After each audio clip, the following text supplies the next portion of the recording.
Queridos irmãos, a graça e a paz do Senhor Jesus. Amém.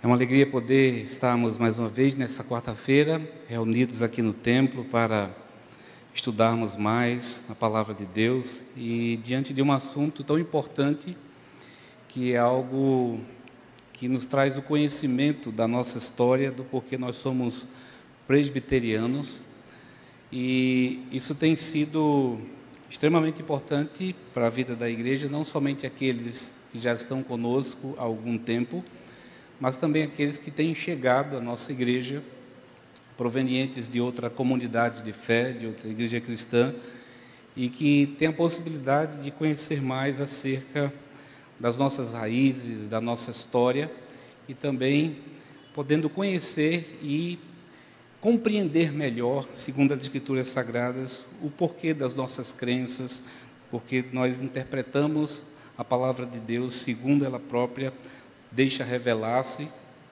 e isso é muito bom porque nós temos a oportunidade de fortalecer a nossa fé na pessoa bendita do nosso Deus. Nós temos praticamente nas últimas 5 quartas-feiras, hoje é a última quarta-feira, observando e se aprofundando, estudando sobre os 5 pontos, do calvinismo, conhecida a sigla TULIP, que é a depravação total, ou seja, onde nos revela, nos mostra a condição do homem por causa do pecado. O pecado, ele alcançou a raça humana, mas mesmo assim Deus providenciou, por intermédio de Jesus, seu Filho, restaurar essa comunhão que fora quebrada pelos nossos primeiros pais. Portanto, a depravação total nos mostra a nossa condição, diante de sermos incapazes de alcançarmos a nossa salvação. Aprendemos também acerca da eleição incondicional, que Deus ele separou um povo para si, Ele nos escolheu antes da fundação do mundo, Ele nos elegeu, Ele nos predestinou, e essa é uma ação específica do próprio Deus, e não tem como a gente resistir a esse convite da graça. Ao mesmo tempo nos liga a um outro ponto, que é a expiação limitada. Cristo morreu para nos salvar, e a sua salvação, conforme os planos soberanos do próprio Deus, alcançou aqueles a quem Ele escolheu antes da fundação do mundo, como falamos anteriormente. Portanto, Cristo, através da obra vicária na cruz do Calvário, o seu Espírito Santo que está em nosso meio, que nos convence do nosso pecado, e não tem como a gente resistir a esse chamado eficaz da parte do nosso próprio Deus. Hoje a gente vai pensar um pouco e refletir sobre o último ponto, que é a perseverança dos santos. Perseverança é uma palavra que, logo de cara, a gente tem a compreensão e o entendimento, porque perseverar é você não desistir, você não retroceder. Mas quando a gente olha para a palavra de Deus, no contexto que as Escrituras Sagradas nos revelam acerca dessa perseverança que os santos, aqueles que foram separados e chamados pelo Senhor, como foi falado aqui no início, dos louvores, todos nós enfrentamos dificuldades, e por vezes essas dificuldades são tendenciosas a abalar a nossa fé, mas a perseverança dos santos é algo muito mais do que isso.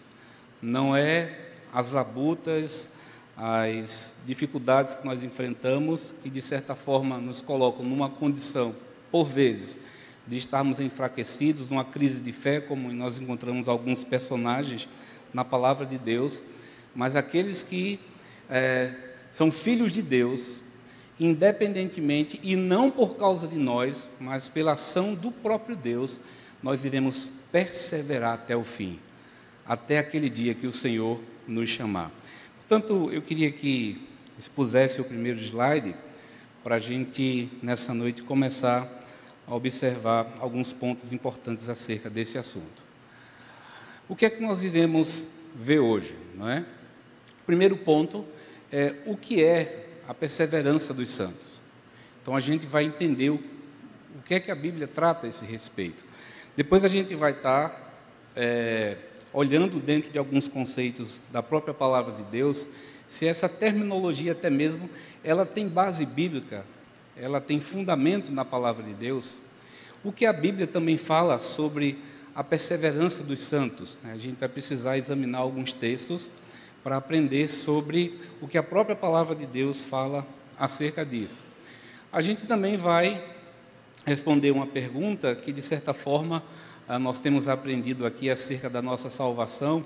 Uma vez salvo, nós somos salvos para sempre, mas a perseverança dos santos em relação a essa afirmação que eu acabei de dizer é a mesma coisa?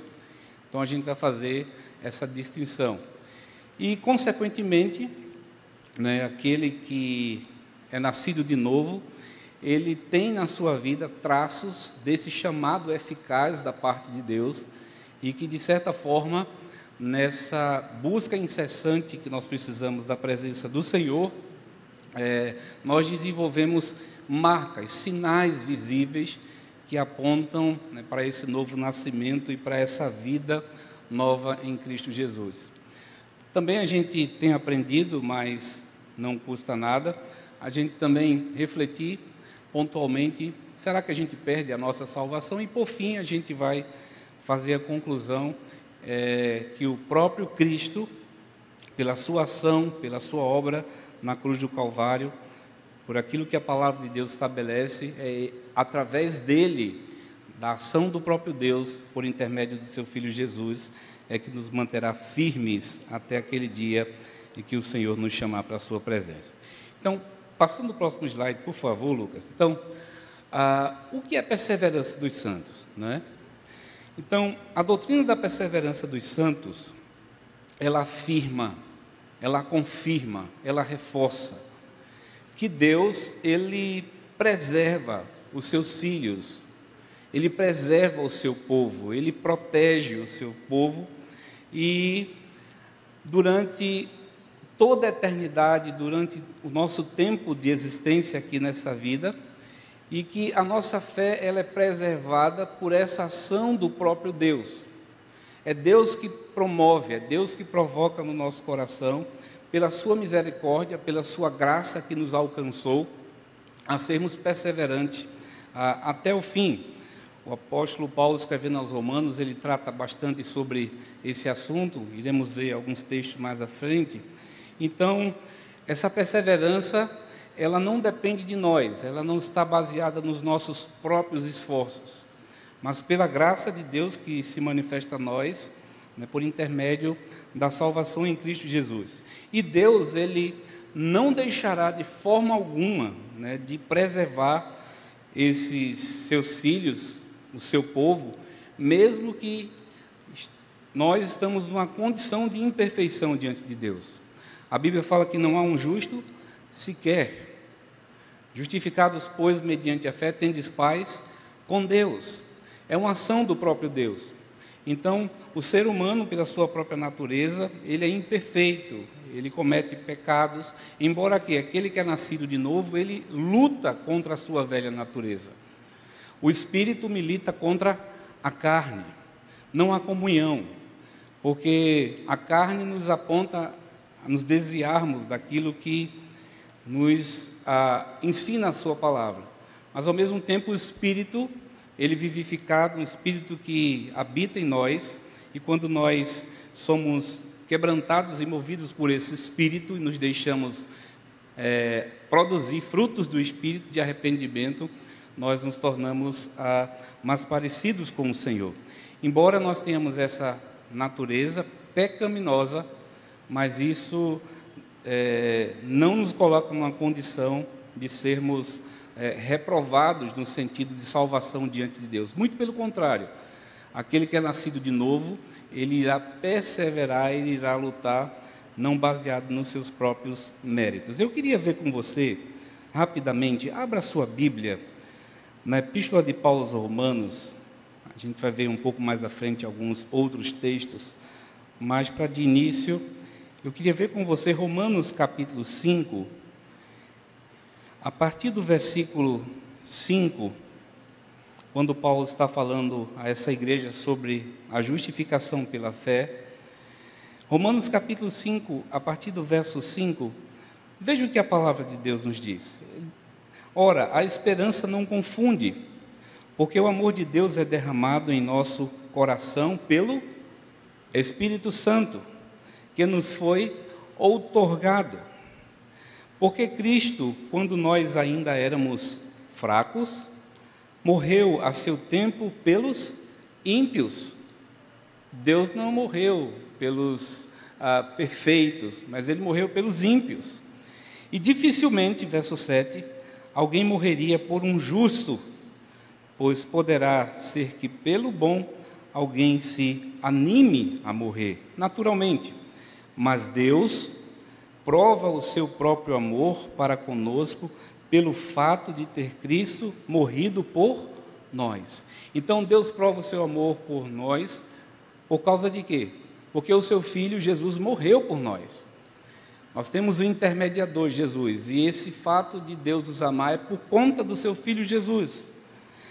Sendo ainda nós pecadores, logo, muito mais agora, sendo justificados pelo seu sangue, seremos por ele salvos da ira. Todos pecaram e foram destituídos da glória de Deus. Mas quando Deus olha para nós, nesse seu senso de justiça que foi imputada, os nossos pecados foi imputado, foi colocado na conta de Jesus, Ele vê esse sangue de Jesus sobre nós, sangue esse que perdoa os nossos pecados, nos purifica, e nos torna brancos, alvos como a neve. Então, durante a vida da igreja, existiam aqueles que defendiam essa ideia. Eu coloquei aí no slide anterior, se for o caso pode até voltar, um personagem que foi um marco, um ícone para a vida da igreja, que foi Agostinho. Ele escreveu ali no ano de 428, 429 depois de Cristo, um tratado só sobre esse assunto. É um documento extenso, extremamente aprofundado nas Escrituras. E nesse tratado que Agostinho ele escreveu, ele nos diz que a perseverança, ela não é uma obra do homem. Não é porque eu sou bom, porque eu desejo, porque eu quero, mas é um dom dado por Deus a cada um de nós, que nos capacita a perseverarmos na fidelidade de Cristo até o fim das nossas vidas. Então, a perseverança é algo que flui do trono da graça de Deus, e Ele nos capacita, pelo seu favor, para que nós perseveremos até o fim. Então, a gente leu esse texto aqui de Romanos, mostrando a nossa condição, mas eu queria também que a gente trabalhasse outros textos para que a gente possa fortalecer mais essa ideia, e a própria palavra de Deus, ela, por si só, ela já fala e traz esclarecimento para cada um de nós. Então, o que é que a Bíblia diz? Pode passar o próximo slide? Não, anterior. Não, é esse mesmo, o próximo. Esse a gente viu o texto de Romanos, o próximo. Ok. O que é que a Bíblia fala sobre a perseverança dos santos? Não, perdão. É um slide anterior que é esse aí, né? O que é que a Bíblia fala sobre essa perseverança dos santos? O que a palavra de Deus no seu conteúdo tem a expor para nós? Abra sua Bíblia no Evangelho de João, no capítulo 10. Evangelho de João, capítulo 10, do verso 27 até o verso de número 30. Evangelho de João, capítulo 10, do verso 27 ao verso 30. Passa o outro slide, Lucas, por favor. Esse é um texto muito conhecido, e esse capítulo 10, Jesus ele se revela como o bom pastor, que dá vida pelas suas ovelhas. O verso 27 nos diz o seguinte: as minhas ovelhas, elas ouvem a minha voz e eu as conheço. O conhecer aqui é no sentido de intimidade. A intimidade da ovelha para com o seu pastor e do seu pastor para com sua ovelha. Eu as conheço, elas ouvem a minha voz, eu as conheço e elas me seguem. Eu lhes dou a vida eterna, jamais perecerão e ninguém as arrebatará da minha mão. Aquilo que meu Pai me deu é maior do que tudo, e da mão do Pai ninguém pode arrebatar. Eu e o Pai somos um. Então, o Senhor Jesus, no Evangelho de João aqui, João trazendo para a gente essa referência quanto à pessoa do nosso Senhor Jesus Cristo, ele nos diz que as ovelhas do Senhor ouvem a sua voz. E se a gente observar no contexto da época, como o pastor pastoreava as suas ovelhas, ele chamava, havia sinais sonoros que davam um direcionamento para essas ovelhas. Então, as ovelhas ouvem a voz do seu pastor, e essas ovelhas que têm intimidade, elas seguem esse pastor. Ele deu a vida, né, por essas ovelhas, e essas ovelhas jamais perecerão, jamais passarão para uma condição de morte eterna, afastado da sua presença. E é interessante que no final do versículo 28, a própria palavra de Deus nos diz que ninguém nos arrebata da sua mão. A gente é propriedade dele. Temos intimidade com ele, que é promovida por ele mesmo e pelo seu Espírito que habita em nós. Porque foi o Pai que deu. Nós somos propriedade dele, não tem como sermos arrebatados, tirados da sua mão. Então, quando a gente observa a declaração que o próprio Jesus fala acerca das suas ovelhas, elas não são declarações, de certa forma, que está condicionada à própria ovelha, mas ao Deus que deu essa ovelha, colocou nas suas mãos e que ninguém a tira do seu domínio, do seu controle. Então, nós percebemos aqui, né, e podemos também refletir, se nós pensarmos que Cristo é incapaz, através da afirmação do próprio texto, de que nós pertencemos a Ele, que a nossa vida está nas suas mãos, e que se porventura, por causa da nossa rebeldia, nós nos afastamos dele, de certa forma, a ovelha, o pecador, se torna maior do que o seu Senhor. Então, é o próprio texto. Vamos também pensar aqui, abra lá em Romanos, no capítulo 8, Romanos capítulo 8, os versos 29 a 30.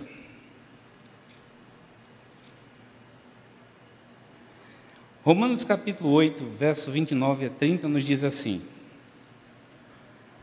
porquanto aos que de antemão conheceu, também os predestinou para serem conformes à imagem de seu Filho, a fim de que ele seja o primogênito entre muitos irmãos. Preste atenção agora aqui no verso 30. E aos que predestinou, a esses também chamou, e aos que chamou, a esses também justificou, e aos que justificou, a esses também glorificou. Pelo menos 4 ações aqui nós percebemos nesse versículo de número 30. Ou seja, Deus primeiramente Ele nos predestinou, antes da existência de qualquer coisa. Estava lá nos planos soberanos de Deus, na mente de Deus que nós não conhecemos. Então Ele nos predestinou, Ele nos escolheu, Ele nos elegeu, mas sendo que há uma segunda ação, fomos escolhidos, mas Ele nos chamou, ou seja, essa sua graça que se manifestou a nós, agora através do arrependimento, né, por intermédio do sacrifício de Cristo, é uma terceira ação, fomos justificados, a esses também justificou, e a esses que justificou, a esses também glorificou. Então nós percebemos que muito antes da nossa existência, pela ação do próprio Deus, é Ele quem nos escolhe, Ele que nos predestinou, Ele que nos chama. Esse chamado é eficaz, está ligado à questão da graça, que é irresistível, não tem como a gente resistir a esse chamado da parte de Deus, mas ao mesmo tempo Deus estabelece os meios para essa salvação, que é por intermédio de Jesus, pela sua morte, pelo seu sangue que nos justificou e nos limpou de todo o pecado. E consequentemente, seremos glorificados quando nós estivermos, para sempre diante da presença do Senhor. Então, a gente percebe, esses elos da redenção através de Cristo, do perdão que nos alcançou em toda a palavra de Deus. Então, no momento certo, né, que somos alcançados por intermédio da pregação da palavra, essa salvação, ela se manifesta, é uma ação do próprio Deus. Ainda abra em Efésios, no capítulo 2, Epístola de Paulo aos Efésios, no capítulo 2, vamos ver o versículo 8 e o versículo 9. Porque pela graça sois salvos mediante a fé, e isto não vem de vós, é dom de Deus, não de obras para que ninguém se glorie. Da mesma forma, porque pela graça, graça é favor imerecido. A gente não merecia, mas a gente foi salvo. Mediante, qual é o meio que Deus estabelece? A fé. E essa fé não vem de nós, mas é o que? É dom de Deus. A palavra do Senhor diz que o Espírito Santo coloca a medida de fé ali em nosso coração, né? E a ideia aqui de dom é uma habilidade concedida pelo próprio Espírito Santo de Deus. Não é por causa de nós, mas é pelo seu Espírito, a graça que se manifestou mediante a fé, mediante ouvir a sua palavra. E isso é bondade, é favor de Deus quanto às nossas vidas. Então, a salvação, ela não é uma recompensa, não está ligada às minhas obras, àquilo que eu faço, se eu posso ganhar ou se eu não posso ganhar, mas é um favor de Deus que nos alcançou graciosamente. Abra ainda em Filipenses, no capítulo 1, Filipenses capítulo 1, verso 6, especificamente. Acompanhe comigo o que diz a palavra do Senhor. Estou plenamente certo de que aquele que começou boa obra em vós há de completá-la até o dia de Cristo Jesus. Que boa obra é essa? A redenção, a salvação. Mas ela será completa definitivamente no dia do Senhor Jesus, em que todas as coisas serão consumadas, em que virá o fim de todas as coisas. E o que Deus estabeleceu nos seus planos eternos vai ser concluído, vai ser terminada. E a promessa que a palavra de Deus nos traz é que eis que estou convosco todos os dias até a consumação dos séculos. Então, aqueles que pertencem ao Senhor, não pelo seu mérito, mas pelo favor de Deus, pela sua ação graciosa nas nossas vidas, é que nos concede esse privilégio, essa graça. O livro de Números, no capítulo 23, no verso 19, é um texto que a gente conhece bastante, diz assim, que Deus não é homem para que minta, nem filho do homem para que se arrependa.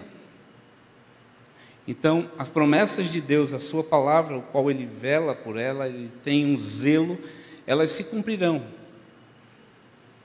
Portanto, em diversas ocasiões, e é o contexto desse texto de Números, da rebeldia do povo do Senhor diante dele, mas Deus estava ali cuidando, oferecendo os meios para o arrependimento, para o quebrantamento e para um retroceder, para uma vida de intimidade com o Senhor. Então a gente percebe nesses textos a ação do próprio Deus. Ainda Filipenses, veja o capítulo 2, o verso 13, nos diz assim a palavra do Senhor: porque Deus é quem efetua em vós tanto o querer como o realizar, né, segundo a sua vontade. É bem verdade que aqui o texto está falando acerca do amor que os irmãos precisavam ter uns para com os outros, o amor fraternal, e ele fala ainda do exemplo de Cristo Jesus sendo esse servo que veio para servir o próprio Deus, o verbo que se encarnou, que habitou entre nós cheio de graça. É Ele quem efetua o seu querer, e Ele quem realiza todas as coisas, né, segundo a sua vontade. Se você observar aí, não sei qual é o título, mas deve ser igual ao meu, não existe esses subtítulos ou títulos nos capítulos no original na Bíblia, mas a partir do verso 12, né, na perícope do texto, Paulo vai falar sobre o desenvolvimento da salvação. Ou seja, esse processo, o qual, de fato, pelos planos absolutos da parte do nosso Deus, por intermédio de Cristo, nós obtivemos a salvação, né, pela sua graça. Adiante mais umas páginas, veja Colossenses, no capítulo 2, os versos 13 e o verso 14, Colossenses capítulo 2, verso 13 e 14, nos diz assim: e a vós outros que estáveis mortos pelas vossas transgressões e pela incircuncisão da vossa carne, vos deu vida juntamente com ele, perdoando todos os nossos delitos. Verso 14, tendo cancelado o escrito de dívida que era contra nós e que constava de ordenanças, o qual nos era prejudicial, removeu inteiramente, encravando-o na cruz. Qual era a nossa condição? Nós estávamos mortos nos nossos delitos, no nosso pecado. Morto não tem o direito nem de escolher o caixão que ele vai ser enterrado. Não tem nenhum direito. Não gostei desse não, isso aqui não está bonito não, eu quero mais bonito, invernizado, assim, assim. Ele não tem nem direito de escolher. E era essa a nossa condição, estávamos mortos nos nossos delitos, nosso pecado, e por causa das nossas transgressões. Mas Deus, Ele nos deu vida juntamente com Ele, Jesus, perdoando todos os nossos pecados e todos os nossos delitos, cancelando toda a nossa dívida. É o que a gente chama na teologia de doutrina da imputação. O nosso débito, a nossa dívida foi colocada na conta de Jesus. É mais ou menos aquela ideia, né? Vamos supor se existisse aqui algum comércio e eu estivesse devendo, não tivesse condições nenhuma de pagar, e você, pela sua graça, pela misericórdia que você tem em relação a mim, mesmo não merecendo, chegou lá e disse: coloca todo o débito lá do pastor Wendel na minha conta, eu vou pagar. Foi isso que o Senhor Jesus fez, mesmo nós não merecendo os nossos delitos, os nossos pecados que nos afastavam de Deus. Então nosso débito foi cancelado. Então é uma ação, né, direta do próprio Deus. Ainda Efésios, no capítulo, 2 Timóteo, capítulo 2, abra a sua Bíblia, os versos 12 e o verso 13, segunda epístola de Paulo a Timóteo, capítulo 2, versos 12 e 13, nos diz assim: se perseverarmos também com ele, reinaremos; se o negamos, ele, por sua vez, nos negará. Se somos infiéis, ele permanece fiel, pois de maneira nenhuma pode negar-se a si mesmo. Então perceba, o verso 12 diz assim: se perseverarmos, a gente está tratando de perseverança dos santos, também com ele reinaremos.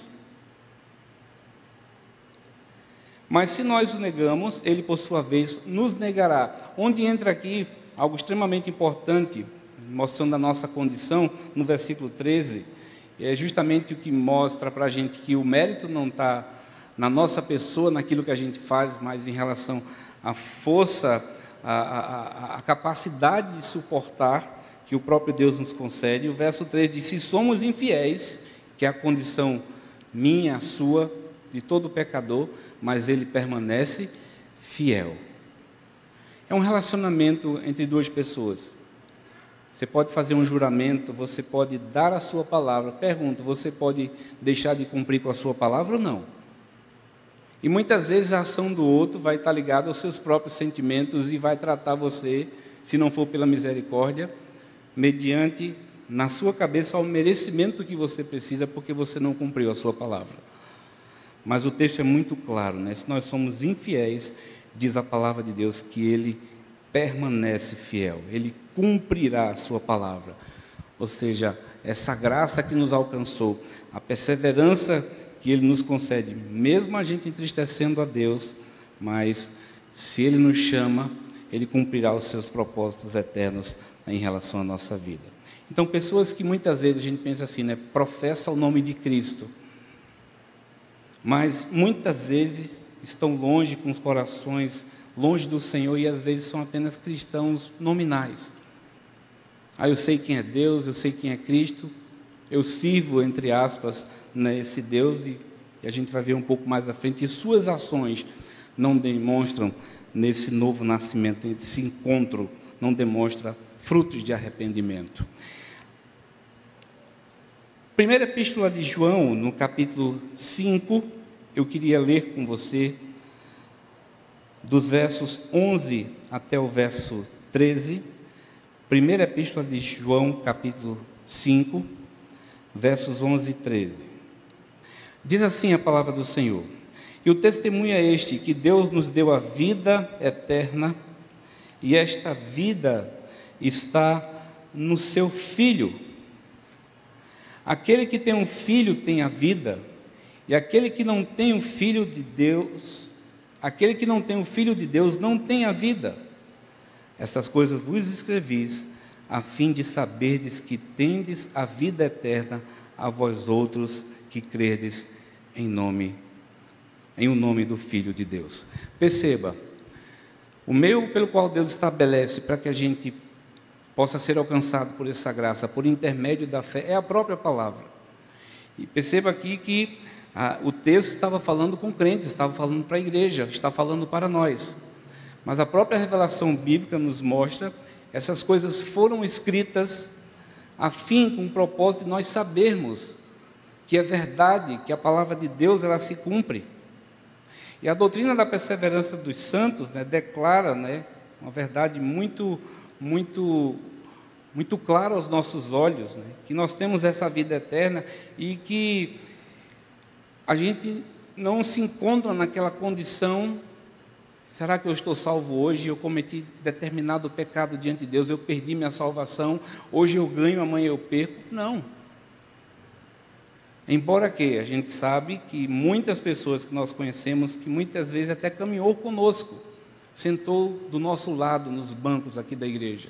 A gente teve a oportunidade, né, de estudar, de se aprofundar nas epístolas de João, mas muitos abandonaram a fé, porque não demonstraram frutos de arrependimento, não demonstraram ali, com a sua própria vida, amar o Senhor e viver conforme a sua palavra. Então perceba que aquela ideia muitas vezes falsa, de que muitos têm acerca de nós que professamos a fé reformada quanto à salvação: olha, se vocês são salvos, então podem fazer o que quiser, vocês vão ser salvos mesmo no final das contas. Não é bem assim. Mas a vida daquele que é salvo, ele demonstra esses frutos e ele irá perseverar, e que essa perseverança não depende da nossa própria força, mas pela graça de Deus que se revela nos eleitos, naqueles que foram chamados, né, pelo Senhor. É onde entra, pode passar o próximo slide, né, essa pergunta que a gente pode fazer nesse link. A perseverança dos santos, então, é a mesma coisa que se eu sou salvo para sempre. A linha é tênue, o fator aí de divisão é tênue. Mas se eu sou salvo para sempre, não quer dizer que eu vivo, né, uma vida irresponsável. Então, professar-se como cristão, como está aí no slide, não é o mesmo do que ser cristão. É muito mais do que as minhas palavras. O caminho da salvação é mais do que repetir uma oração, percorrer um corredor, convidar Jesus a entrar no seu coração. A salvação vem somente pela graça de Deus, através da fé somente em Cristo, quando respondemos com total rendição, rendidos diante do Senhor, a mensagem do Evangelho, a boa nova que nos alcançou. Então, é muito mais do que isso. É uma ação da redenção que promove no nosso coração uma rendição. Eu tenho consciência de quem sou, de quem Deus é, do que Ele fez por nós através da obra na cruz, e nós somos rendidos, alcançados pela sua graça, né, pelo seu favor na nossa vida. Então a gente pensa assim: não, se eu persevero, se eu sou salvo para sempre, eu não tenho como viver uma vida irresponsável diante do Senhor. Muito pelo contrário, nós somos convidados, né, não por nós, mas pela força que o próprio Deus concede a nós de suportarmos, perseverarmos até o fim. A gente olha isso na vida da história da igreja, na história mais antiga e também na história mais próxima. Alguns anos atrás, o mundo foi chocado, né, com a perseguição aos cristãos nos países islâmicos. Muitos foram decapitados, queimados vivos, afogados dentro de jaula numa piscina. Mártires que deram a sua própria vida, mas não negaram, perseveraram até o fim. E uma das cenas que eu vi, que foi muito chocante, foi um grupo de cristãos que foram colocados dentro de uma jaula. Aí vem um guindaste, levanta aquela jaula e coloca dentro, afundando-os dentro de uma piscina. Irmãos, é interessante que a gente não percebia naquelas pessoas desespero. Imagina que morte terrível. É o Senhor que concede graça, misericórdia. E eles morreram porque não negaram o nome do Senhor. Aconteceu isso com Estevão, quando foi apedrejado, o homem cheio do Espírito. Diz a palavra de Deus que o seu semblante era um semblante ali, né, de esplendor, não de sofrimento por causa do apedrejamento, mas do seu contentamento diante da presença do Senhor. Então, isso é o que faz o diferencial na vida dos eleitos, daqueles que perseveram até o fim, né, diante ali da presença do nosso Deus. Ainda caminhando mais um pouco, e automaticamente como um reflexo, né, dessa ação do próprio Deus e da minha vida, que é condizente àquilo que a sua palavra nos aponta e nos ensina. E aí eu quero até mesmo lembrar com você o texto de Gálatas, que fala acerca da obra da carne e do fruto do Espírito. Abra a sua Bíblia em Gálatas, no capítulo 5, que traz a nossa memória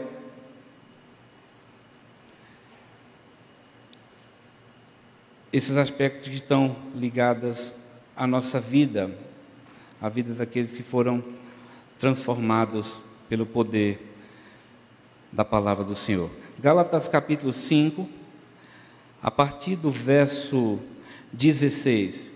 Veja o que diz o texto. Digo, porém, andai do Espírito e jamais satisfareis a concupiscência da carne, porque a carne milita contra o Espírito e o Espírito contra a carne, porque eles são opostos entre si. Verso 18, mas se sois guiados pelo Espírito, não estais sobre a lei. Verso 19, ora, as obras da carne são conhecidas e são prostituição, impureza, lascívia, idolatria, feitiçaria, inimizade, porfias, ciúmes, iras, discórdia, dissensões, facções, invejas, bebedices, glutonarias e coisas semelhantes a essa, a respeito das quais eu vos declaro, como já outrora vos preveni, que não herdarão o reino de Deus os que tais coisas praticam. Agora perceba o diferencial, verso 22, mas o fruto do Espírito é amor, alegria, paz, longanimidade, benignidade, bondade, fidelidade, mansidão, domínio próprio. Contra essas coisas não há lei, não tem algo que condene essas coisas, mas mostra a condição, né, de alguém, mesmo regenerado, mas que ainda precisa ser transformado, ser aperfeiçoado nos seus exercícios espirituais, na palavra de Deus, para abandonar essas práticas pecaminosas. E é justamente onde a gente é ensinado pela palavra do Senhor que o que deve prevalecer são os frutos de arrependimento na nossa vida, a ação do próprio Espírito em cada um de nós. Então, aquele que é nascido de novo, aquele que persevera até o fim, ele tem marcas ali na sua vida. Pode passar o próximo slide, por gentileza, que apontam para a gente essas marcas desse cristão verdadeiro, genuíno. Um primeiro ponto a gente refletir é que aquele que é nascido de novo, ele ama a palavra de Deus. A palavra de Deus é a sua fonte de crescimento, é a sua fonte de alimento diário. Pode faltar tudo na vida da gente, mas não pode faltar a palavra. E aquele que busca desenvolver a sua fé, está no pleno relacionamento com o Senhor, ele não pode abrir mão da leitura da palavra de Deus.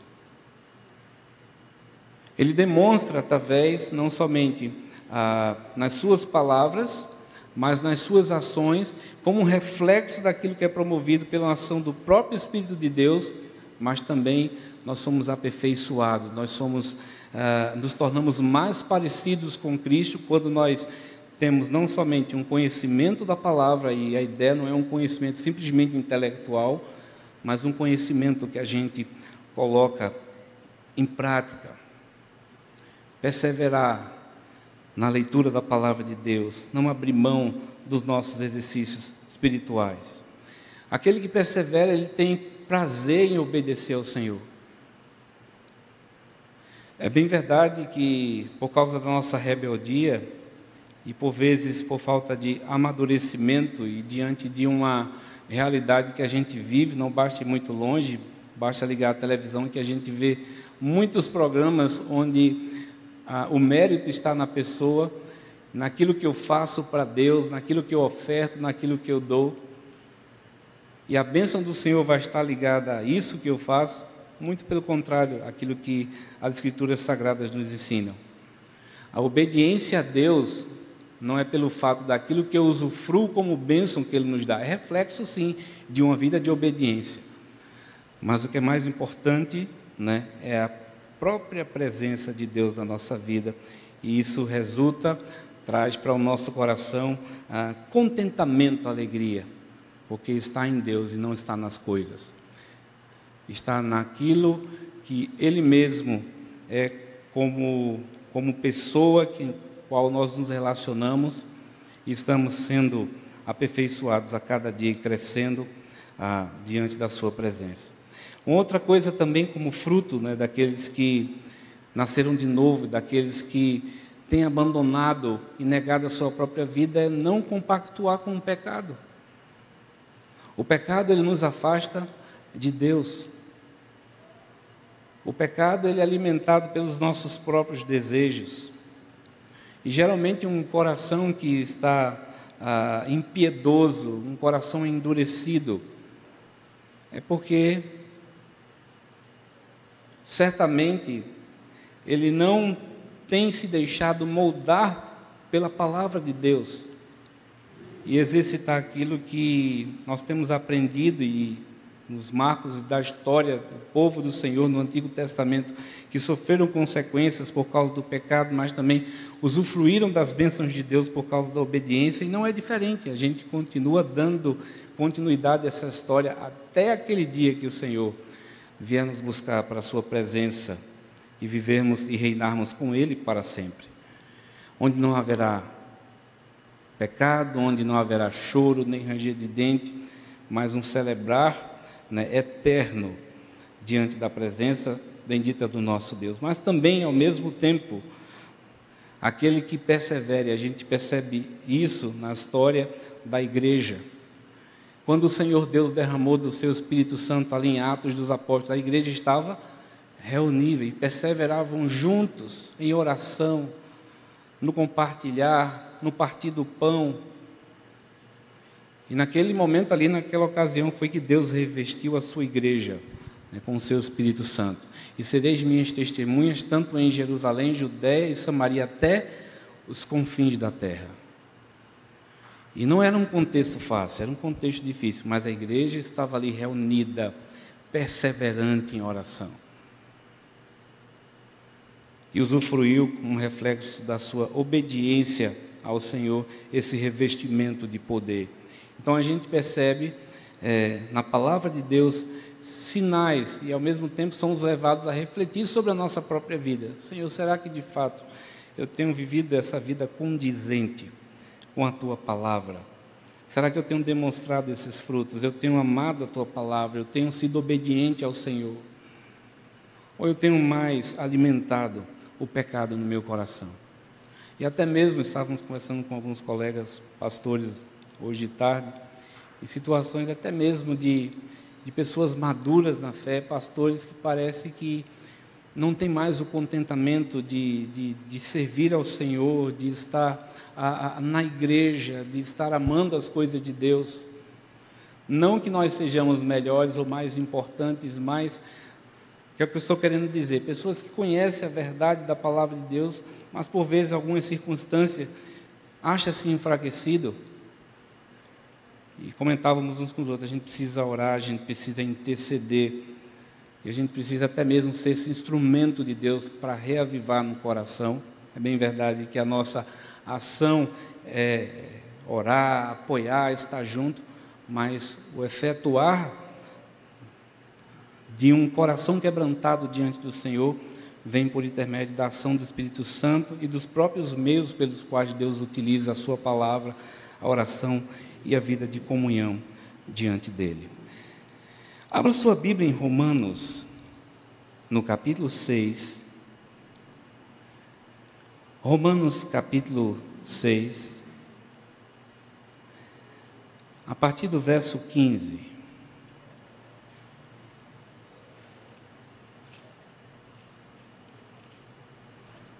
Romanos capítulo 6, a partir do verso 15. Nesse capítulo 6, Paulo está tratando com a igreja de Roma, a sua libertação do pecado por intermédio da graça de Deus. Os versos 15 em diante diz assim: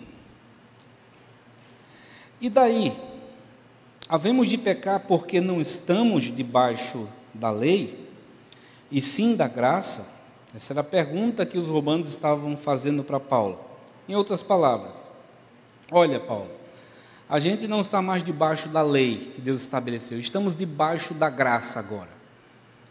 Então, porque nós estamos debaixo da graça, nós não havemos de pecar? Qual é a resposta que a gente percebe no versículo 15 ainda? De modo nenhum. Não sabeis que daquele a quem vos ofereceis como servos para a obediência, desse mesmo a quem obedeceis, sois servos, ou seja, do pecado para a morte, ao da obediência para a justiça? Mas graças a Deus, porque outrora, escravos do pecado, contudo, viestes a obedecer de coração a forma de doutrina a que fostes entregues, e uma vez libertados do pecado, fostes feitos servo da justiça. Porque vocês foram livres do pecado. Em outras palavras, aqui a ideia, será que a gente pode perder a nossa salvação e porque eu não estou mais debaixo da lei, estou debaixo da graça, eu posso desconsiderar a minha vida para com Deus, porque não é graça? E a resposta é enfática: de modo nenhum. Olha a condição de vocês outrora, da desobediência, do afastamento da presença de Deus, por causa do pecado que leva vocês à morte. Mas graças a Deus, nos diz o verso 17, que outrora vocês, no passado, escravos do pecado, contudo viestes a obedecer de coração a forma de doutrina que fostes entregues, e uma vez libertados do pecado, que fostes feitos servos da justiça. Perceba, a ideia aqui, doutrina é o ensino bíblico, a palavra de Deus que abriu-lhes a mente. O fim da lei é Cristo, para a justiça de todo o que crê. A lei apontava para Jesus. Mas quando Jesus veio, diz a palavra de Deus que nós fomos perdoados, o véu do templo se rasgou, não existe mais separação entre nós e a pessoa do nosso Deus. E a gente percebe, que todo o mérito da nossa salvação, dessa perseverança que o Senhor promove em nós, pertence a Ele, somente a Ele. Nós apenas, como obediência e como servos que têm contentamento, prazer, alegria, a gente naturalmente, mesmo que lutando contra o pecado que bate a nossa porta diariamente, mas a gente é vencido, a gente se deixa vencer, porque a palavra de Deus está em nós, moldando o nosso coração e provocando em nós um sentimento de arrependimento diante do Senhor e consertando a nossa vida nele. Pela graça sois salvos, isso não vem de vós, é dom de Deus, para que ninguém se glorie. Não por nossas obras, por causa daquilo que a gente faz, mas a gente sabe que independentemente do amanhã, que não nos pertence, do amanhã que é incerto, a gente tem a certeza que se nós fecharmos os nossos olhos hoje, que o Senhor nos dê essa certeza de que estaremos com Ele para sempre, pelos méritos de Cristo e pela perseverança dos santos até o fim da nossa vida, até o dia que o Senhor vier buscar a sua igreja. Portanto, que o Senhor possa renovar isso no nosso coração e que a gente possa ser forte o suficiente ao ponto de vencermos as inclinações do nosso próprio coração, não por nós, mas pela graça de Deus, pelo favor de Deus em relação às nossas vidas. Amém? Eu convido você a fechar os seus olhos nesse instante e nós vamos orar ao Senhor. Bondoso Deus, amado Pai, nós queremos te agradecer por este dia, queremos te agradecer pelo privilégio que a gente tem de falar com o Senhor, louvar o teu nome, de olhar para as Escrituras Sagradas, ó Pai, olharmos para a história do teu povo, da tua igreja, olhar para a nossa própria vida e percebermos, ó Pai, que não há em nós mérito algum para que a tua graça nos alcançasse. Obrigado pelo teu favor, pela morte de Cristo Jesus, pela tua graça que nos alcançou e não tivemos como resistir a essa graça.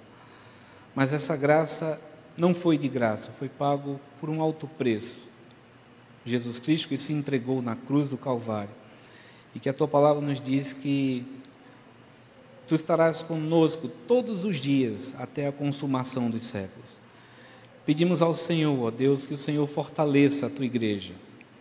Se porventura alguém enfraquecido, até mesmo com crise de fé, mas que isso seja, ó Deus, um despertar para crer nas promessas que a tua palavra estabelece. O justo, ele vive por fé. Nós somos teu povo, fomos chamados por ti. Como lemos no Evangelho de João, somos ovelhas do teu pastoreio e ninguém nos arrebata das tuas mãos. Portanto, Senhor, pedimos a ti que tu nos fortaleça. Pedimos ao Senhor que possamos ser perseverantes, ó Deus, contra o pecado, perseverantes, ó Deus, na tua palavra, na oração, para que nós sejamos revestidos de poder pelo teu Espírito que habita em nós, Espírito esse que nos aponta, ó Deus, o pecado e faz-nos, ó Deus, caminharmos para fazer a tua vontade e para produzirmos fruto do Espírito, como também fruto de arrependimento. Senhor, em nome de Jesus, obrigado por cada irmão, por cada irmã, pela tua igreja, e pedimos a ti, ó Deus, que tu nos abençoe, dá-nos uma noite tranquila, debaixo dos teus cuidados. A tua palavra nos diz: em paz me deito e logo pego no sono, porque só tu, Senhor, nos fazes repousar seguro. Obrigado também pelo momento que agora teremos juntos, de comunhão, de tomarmos uma refeição. Obrigado pela tua provisão para com as nossas vidas, pelo teu cuidado. Que o Senhor conceda-nos, ó Deus, essa provisão e também saúde, ó Pai, para cada um de nós. Que a graça do nosso Senhor e Salvador Jesus Cristo, que o amor de Deus, o nosso Pai, o poder, a comunhão e as consolações do Espírito Santo seja sobre cada um de nós que aqui estamos e sobre todo o teu povo espalhado na face da terra, desde agora e para todo sempre. Amém. Que Deus nos abençoe.